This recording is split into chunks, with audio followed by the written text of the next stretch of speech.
Okay, I'm gonna go ahead and call the Education Committee meeting to order. Make a motion to approve the minutes. Second.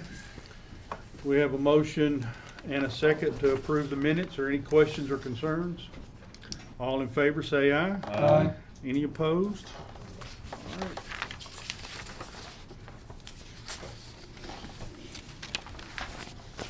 Mr. Luttrell, I'm gonna Okay. let you go. We'll give you just a, before we get into budget amendments, a brief report. Looking at Stoner Creek update. We made a lot of progress there in the last 6 weeks. In fact, we're having some issues with some supplies, but just we're having some panel issues, some electrical panel issues. We got a couple in last week, and we got a ship date on the other one yesterday. It shipped yesterday. We're tracking it.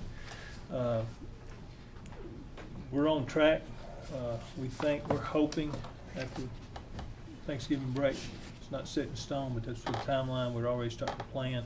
There'll be some cleaning process starting to take place. Plan on moving teachers, those kind of things. So that'll be huge for everybody involved. On the back of that, we're making plans to move those portables out. We're going to put 4 of them or 8 classrooms at West Elementary, and we're going to put the remainder. They will go to Mount Juke Middle to help with the West Wilson Middle School being there. And we're still in that process and looking at exactly where we're going to set them up. But they've got to go. They are beginning the pad work at West Wilson Middle.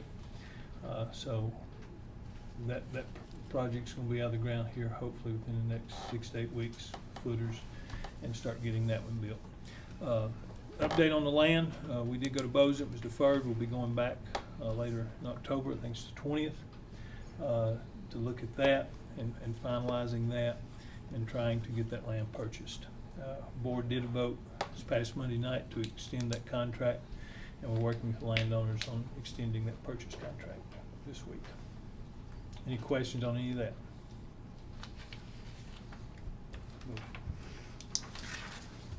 Next thing I've got is a couple memos, or a couple of budget amendments.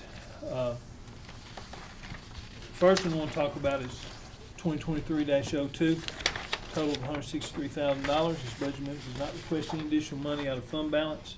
I do want to walk through and give an explanation and take any questions. This amendment reclassifies our bus driver training contracted services. To explain what that means, I want you to understand what that means. In our budget, for our driver training, we have to pay them while they're training, and we moved that had been coming out of our salary line item. Well, if they don't get through the training, of course, so we moved that. We're trying to move that to contracted services to better account for what we're spending on driver training. One of the issues we are having is training drivers, putting them to work. They take our training, we pay them while they're training. They work for us 2 or 3 months, and guess what? They take that CDL and they move on to. So I'm trying to track, see what's this costing us in training, and then maybe throughout the year look at what can we do to try to secure that for people that lose it. Next part of that budget amendment, if you look at that, it's Family Resource Center, and we don't really give this group enough attention. What all they do, you know, even though we're on fall break, they're still open. They're feeding families. Backpack program continues. But most of this is donated money. Comes from our local churches, and you know, Emmanuel gave us a huge donation, and then we had another church this month with another big donation. So we're moving that was from restricted in our budget to turning it loose where they can use it to buy the materials, the food, the clothes, the things that they do for these families. Next one is just a change from when we hired HR position. And for a sub, these young people are on the hybrid, and so we're moving some money from state retirement. They're not on the old legacy plan, so we have to keep that separate in how we do that, and that takes care of that. The other one's reclassification of position. What we have in Barry Tatum Academy, we've combined that. Barry Tatum Academy used to just one time was alternative school. Now the principal there is in charge of the alternative school, also in charge of our online school, and our virtual school, and in charge of adult education. 3 things. So what we ran into is we really didn't have a designated bookkeeper for all that. And we had a lot of secretaries doing some bookkeeping. We've reclassified that position, did cost us a little bit more money, and moving some of that so that we will have a bookkeeper that'll be the only one touching that money for that school. They have their own school number. That just makes it cleaner in audits. So we had to make that move from that. And that's just moving from line item, line item. The next is adult education. That program, we've already graduating people. This is our GED program that really benefits this community, and they do an excellent job. One of the things that we've uncovered is at one point they weren't getting money throughout the year without cutting a PO out of central office. So we had that in our budget, so this moves that $15,000. It will go to their program throughout the year. Go ahead and give it to them up front. If they need paper, I don't want to fool with them having to come to ATC. They need the paper, and that's what it was set aside. So we're giving that money to them throughout now so they can use it. The next part is a shift in instructional technology and support for our teachers. One of the big things with all this technology, you've got to offer continuous training, new programs and new ideas. So we're moving some money out of other supplies and materials and dedicate it to our certified substitute teachers, since we brought them in-house now. Used to that, when you did that, they would have billed, we'd have taken it out of instructional technology and paid the substitute company. Because it's in-house now, we're just going to do a transfer from that to our certified line item so they can get subs to cover these teachers' classes when they train them. Any questions on any of that? I do have a question on Yes, the sir. hybrid retirement. Mm-hmm. How much does that save off compared to the legacy? I don't have the numbers, but it is, the legacy plan costs more. It's a better plan. Has there been any issues as far as getting people to apply from other places? No, coming here? see, that's state. If you enter into that retirement plan after a certain date, you have to go on the hybrid. I was looking So at if they that the other day. transfer, say if you got 10 years from Rutherford County, you Yeah. transfer into Wilson County, If you're on So the they stay on legacy, you legacy? stay on the legacy. Okay. If you're on the hybrid, when you transfer, the legacy is, my understanding, is no longer available after a certain date. And I'm one that's on the legacy, so I was looking at that the other day and realized these young people, it's not now. There's some people say in the end, they may have a better retirement because of the way they invested. But we have to keep that separate for each of our employees and not mix that on the rate we put in our retirement. That's what that is. Motion approved. second. We have a motion and a second to approve amendment. First amendment, is there any questions or concerns? All in favor say aye. Any opposed? All right, next. The next amendment or question is dealing with capital outlay. And what we did in our budget this year, this moves designated funds for capital outlay from prior year fund balance. So we restricted this in fund balance within our budget. It amends the budget for an increase in the contracted amount for a welding instructor, and increases contracted services for cost of contracting crossing guards for Watertown High School or Watertown schools. This budget amendment does not request any additional money out of fund balance. Simple terms, I have shared with you many times, we're committed to take care of our buildings and doing everything we can within our budget. And we did have a good year last year, and so when we got to the end, we restricted this money from our fund balance and started prioritizing some projects. The first one being Mount Juliet Middle renovation. This is an approximation. We'll have to go through the planning phase, the bid phase, but what we can determine is approximately $3.2 million. That will include HVC duct replacement in library and cafeteria is desperately needed. That will include painting. That will include new interior doors and lock systems. It's where when we did our safety inspections this summer, had some concerns with that building and being able to secure it to what it needed to be secured. So we're going to start doing, you'll see me start doing more and more of this. I know that's a lot, but it's needed. That building needs a reno bad. It will have to be phased out, of course. That's one of the big things now because we got 2 schools in there. But this is, let's get this process starting to move that money where we can go to bid and see exactly what it's gonna cost. The next, contract with Servpro does not require bid, because it's under 50,000. We've got some rooms in the old Watertown Middle, we just need some good cleaning. Years and years of, and some paint, some update, and we're gonna go ahead and take care of that over, hopefully Thanksgiving break, if this is approved. Also, the football stadium demolition quote, we had a quote of $137,000, just a quote, but we're gonna take that to bid. What has happened up there, I think I mentioned this, our piers are deteriorating, the concrete, and we've had some of our slabs on that old stadium fall down. We looked at it, got one letter saying from engineer, you need to demo it. You don't need to repair it. He wouldn't put his stamp on the repair plan. Had another guy that came and looked, and he never did get back with us after he looked at it, that said he'd like to let his engineer look, see, could he write a letter saying it could be repaired. So we made the decision, what we've got is, we need to get that down. And then that opens up another conversation we'll just have later. But I'm very concerned about, in that community, we've got it roped off and everything, but kids be in transit, and we're gonna have to get this demoed, and it'll have to be demoed the right way. So we wanna go to bid with that, and that moves that money to do that.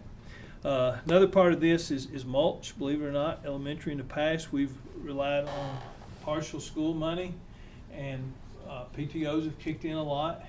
And believe it or not, there's regulations on mulch in these playgrounds, especially for our special needs students. And I've learned that. And so we had an inspector out, gave us an idea of what we needed. And since we had the money, I want to move that kind of stuff to capital outlay. I'd rather my PTOs, I'd rather my school money be going to help teachers instructionally, and I'd like my PTOs to give those teachers and kids things they need to have a great experience. So we've got some quotes and think that this will bid that, of course. But and a lot of this, on some of these, the requirements, it's a special kind of mulch. It can't be treated with, it's got to be chemical free and all that. Then the last part is the moving cost of 10 portables. That includes breakdown, relocation, setup, and you have that. This comes to a total of $3.78,751,000. We're requesting to move $4 million because a couple of these projects are going to be bid, and it's hard to put. That gives us a little play on it, but that's what it is. And it may take a while to get all this done, but this is the first process. I want to see how we're moving our money and what we're going to do with it. Any question? Oh, I got one more thing. Go ahead. The last part is on that crossing guards. We've had trouble getting crossing guards at Watertown, and they're desperately needed, Mayor Mike. And so we've just had to go to contract with Watertown Police Department, their policemen, and this will take care of this and make sure we're covered up there all the time for our schools right now. On the portables, the cost for each one is $20,377. Multiply that by 10, you're 4,000 over. Where's that 4,000? Well, you're going to have, that's just, you may get into and need another piece of pipe. You may get, you got to have some leeway. I'd rather have a little bit of leeway than have to come back and stop the project for that amount of I money. understand. Got a question about the stadium. Yes, sir. Just curiosity. You might not have the number. What would it cost to do the full project?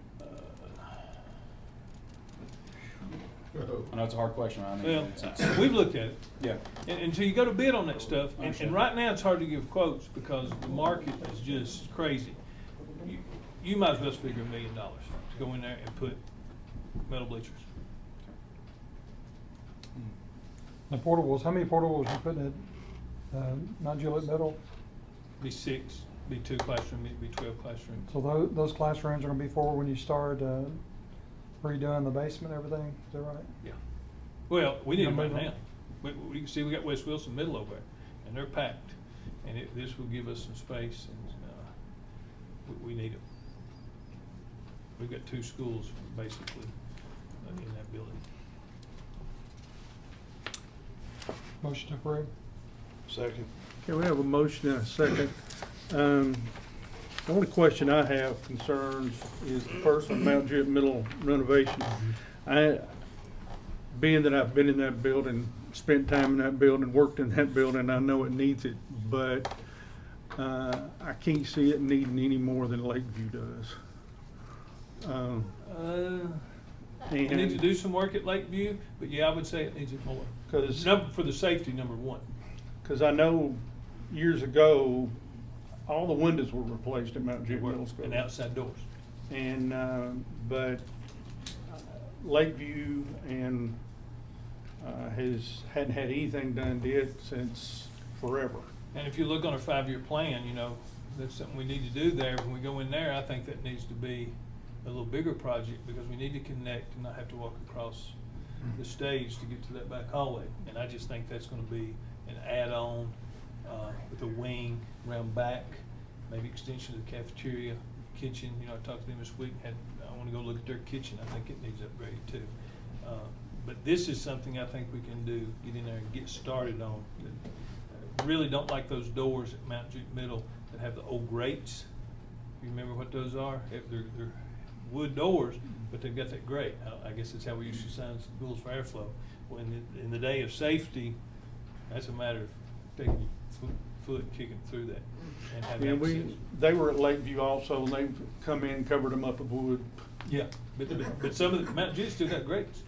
And so I agree that we got stuff to do at Lakeview, but we have to start somewhere. And the impact on that building, that Mount Juliet is a great building architecturally.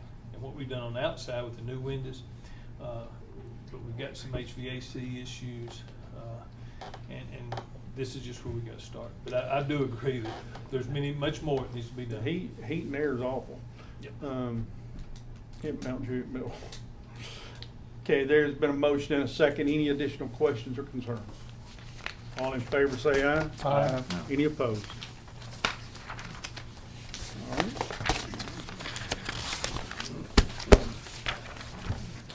That's all I have. Okay. That's probably it. Does anybody in the committee have anything they want to bring up and ask questions and share? What's the numbers on our people so far? Enrollment? Kids? 20,357, and still we're up 780 from August 1. Where's the biggest place at? It's spread out. It is just all over. It's not, it is just literally everywhere. We'll talk to you about, you know, it's making the news of teacher shortages and issues. We're down 41 teachers. You say, how were we able to manage that? By a lot of people picking up a lot of extra work, combining classes, getting classroom sizes larger than we want. We've hired a lot during the year. One time we had it down to 30, and they'll work, and then they're leaving within the year, which is, I mentioned that last year. We're seeing that. Total in classified positions, this includes, we need about 10 more bus drivers, but total in classified, including bus drivers, cooks, all of our class EAs, got about 80 openings. And again, you say how you manage, because people are picking up extra. We're going to take that money and we took care last month of our special education teachers and getting a stipend that are keeping up, taking extra caseloads. And then this month, let them know we worked it out. Our classified teachers that cover classes or take extra kids, we're going to give them part of that sub money we don't have. Sub rate is improving every week. We have 250 officially that have been through. And we're getting a fill rate, we hit 70%, or right at 70%, maybe 68% a couple of days. I think that's going to, I think by the next semester, we just got to, we're continuing to hire subs. We are having a problem with sometimes they just won't take a job, and that's why a lot of them want to be a sub, because it's convenient and they can choose. So the goal is to build that pool even bigger and bigger. And if everybody I'm talking to, they're saying if you can get a 70% fill rate in this climate for a substitute teacher, it's tremendous. But that leaves 30% uncovered. So we're going to start supplementing these teachers who are taking on extra load. And that's important, I think, to help with what they're doing. I know you changed cleaning services. How is that working out? First 30 days was a challenge. Next 30 days has been a little better. We continue to monitor that contract. They've not received full pay yet. They're working toward that, and I think they will. It's getting better every week, the same thing. And one of the things they're having to deal with, they've upped their pay. I think their starting pay is about $16 an hour. And with 20 some sites, as large as they are, they're having issues getting everybody trained. But as we're seeing them stay with them, and if they can retain them and get 2 or 3 weeks with them, we're hoping over fall break, we meet with them on a regular basis. Now our teachers have the ability to immediately, if something doesn't get done in their room, to click on a link. It goes to the company, it goes to us, it goes to all their managers, instant feedback. Now, we don't want to have to continue to do that, but it's letting us know where problem areas are so they can get it fixed immediately. And they are making progress, and that's been a tough transition. I'll be the first one to admit, but very happy with the relationship with the company, with their business practices, with their hiring practices, being very receptive to interject and admit we didn't get this done, so we'll take the dock, and we understand that. And so I think if that continues and they continue to build it's going to be a good trend. Is West Elementary still your overloaded school? It is. It's overloaded. And I've met with a couple developers in the last 2 weeks. There's developments in that area that Well, that's what I was going to ask. Is that area, that subdivision that is fixed to be approved on Bender's Ferry, does that go to? Yep, I think that 120 or 140 homes.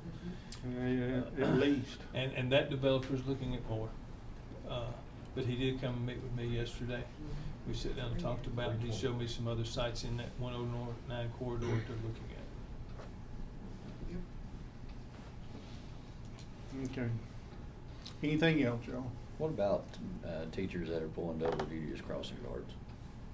They should be getting paid. And when you do that, you have to do it. There's a formula, you have to give them overtime at a blended rate. We have several people doing that. We have a lot of teachers driving buses, EAs driving buses, and Labor Department gives you a formula to how to do that as a blended rate. I just knew there were several. Yeah, I got teachers doing everything. I've got people in ATC. We took 2 weeks ago. We made a decision. We moved coordinators from ATC back to the classroom, just because we got to take care of the needs of kids. That's our special education department, and I thank them for being willing. It's just whatever we need to do. But driving buses, yeah, we've got a lot of people doing double duty. I got a driver, a teacher. We've had a down route in Tucker's Crossroads School for too long. We can't get nobody. We've hired 2 or 3, and they want to transfer out of that route. And so I've got a teacher at Watertown High School that has went through training. We're hoping she gets everything passed, coming back fall break to have that route covered. So you can imagine what her day is going to be, how long. But they're stepping up and doing it. Does anyone else have anything they'd like to share from the audience? All right. One Mr. more Marlowe, motion. I know you brought up about the development. Wilson County, Lebanon Special, we're gonna be in a mess real quick with the number of students that are coming in, and Tommy Jones and I were just sitting here talking about it. You know, we're discussing with Wilson County Schools right now on what we're gonna do with the Hartman property, which is 1,400 homes in that first phase. It's already approved, it's already coming. And it splits our school districts. But you're going to take it, right? But we're taking it. We're moving. I told him, thank you, Jeff. I did too. We're moving our line in order to take that, but that doesn't It's do all the any same. good because we still have high schools. Yeah. And so, and that's a project that is gonna move, and it's gonna move fast. And so we talk about these spots, but that's 1,400 homes. Aren't most of those, at least in the first part, gonna be the 55 plus? That's the back part. That's the That's the back part part. they get to keep. Well, It's the back part. There's a total of 2,200 homes, I believe, going in there. And that's a Del Webb community that you're talking about. It's gonna go from Hartman Drive to Pinhook, Yeah. which is a huge area. And that's just, gonna build your school? We're in the process of looking, and one of the things, and honestly, one of the things that we talked to Mr. Luttrell about is, we understand that would kill Southside. That it would have such an impact. It'd be the next West And- Elementary. And so that's. And just thank you for working. doing that. I laugh, but thank you. Wilson They- County they- Schools. That relationship's been very good as we try to manage this, because at the end of the day, it's one county and it's all of our kids and all of our problems, and growth, But but if you it's look, impacting us. and that's just one small part. If you look at all the permits that have already been passed, Yes. showing that Lebanon's gonna be I was about gonna tell double you in just that a few Chris years. Crowell told me 2 weeks ago, as we're looking for property somewhere in his zone, 50,000 lots, units, or homes have been approved right now in the city of Lebanon. 50,000? That's what he told me. Listen, That's- they're bringing it as quick as they can. It's like a That- 10-year, It's, a 10-year yeah. build out, but All right. 50,000 homes. So I say that to say, we're in a mess. That we need property. You're the mess. Not near as much as we are with Wilson County, because we don't have any property. Slow down We have one piece of growth. We property. gotta slow down growth. How do we do that? So, we need to look for property, we need to, we're already behind in building schools, and believe me, you can't find property. Yeah. At a reasonable price, anyway. That's why you talked about before, you start looking at expanding and adding on to your existing schools, just kinda assist them a little bit. Cause you can only extend so much. Make a motion, we adjourn, Mr. Chairman? Motion to adjourn. Is there a second? All right. Thank you very much. Thank y'all.